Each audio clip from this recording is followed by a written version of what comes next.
Welcome to My Old Stuff, picked especially for you. Located in the center of the Antique Center of Texas on Aisle 7C, where the fun never gets old. My name is Ron Schwartz, also known around the center as Trouble. I have been in the antique scene for about 35 plus years. Originally, my wife and I decided to downsize our collection, and so we rented a space and we began selling our stuff, and it was like a lot of fun. So we continued the program. Now for the rest of the story. I like to specialize in things that are unique and not something you see every day, like crystal, lamps, like other kinds of lighting, bottles. Fountain pens are my real passion. I collect, repair, and restore vintage and antique fountain pens. And I have a display of them here. I really enjoy the part when a young kid comes up under 10 and he's fascinated by my pen case, and I ask him if he's ever written with a fountain pen. He says he never has. So I pull out my fountain pen and I let him write it, and it's amazing to see his eyes get big as he writes for the first time with a fountain pen. And then I tell him, you want to know where you can go get a fountain pen and it doesn't cost you anything? Well, go to your grandmother and ask her if she has any fountain pens around the house. And she's going to go and be gone for a little while because she's digging to the bottom of the closet and she finds this cigar box that's full of pens. And what you do is you get to pick one of them out for yourself. She may even give you the whole box. And then you contact me and we put one back together for you. On this table right here, I have a variety of things that I've enjoyed collecting, and they're real unique. And starting from my left, your right, is a green telephone made in 1978. Very unusual color, highly collectible. I wished I had a nickel for every time somebody came up and dialed the rotary dial phone, and some kids don't even know what a rotary dial phone is. What's this one? To do that. Thank you. I'll remember that. Next, I have a collection of Coke bottles that are, when Coca-Cola started bottling Coca-Cola, they didn't have a new plant that they put in everywhere. They went and they bottled from whoever was bottling a soda or some kind of drink similar size. And so there's a wide variety of different shapes, different colors of glass, different Coca-Cola logos, and those are highly collectible to the Coke collector. Next, I have this unusual door hinge that's actually from the state capitol. One of their last big remodels, they use this on every door, which is an expensive proposition, but now we have some that we can see without having to go to Austin. Next to the hinges, I have a couple of packages of cigarettes that were campaign gifts, pass-outs, whatever you want to call them, back from when Nixon and McGovern ran for president in 1972. And they've never been opened.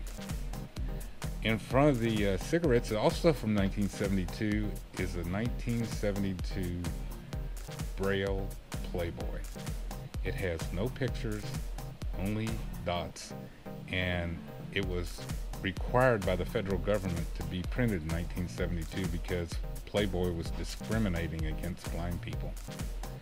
And so it's most people, when they come up to it, they go to try to see at the middle where the foldout was, and there's no foldout. It's just staples. On either side of the Playboy is a collection of some of the pens that I like to show people and talk about. The one that I have the most fun is, because most people are using ballpoint pens, is a 1953 Parker T-ball jotter.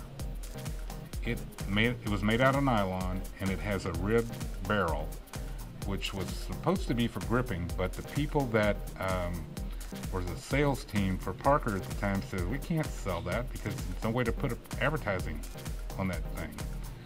So, but Parker was real ingenious back in 1953 because the barrel that the refill that they used, every time you depress the top, it would turn a third of a turn, so it kept the ball from getting worn out and glopping ink on the end of it. This is made in 1953 and it still works today.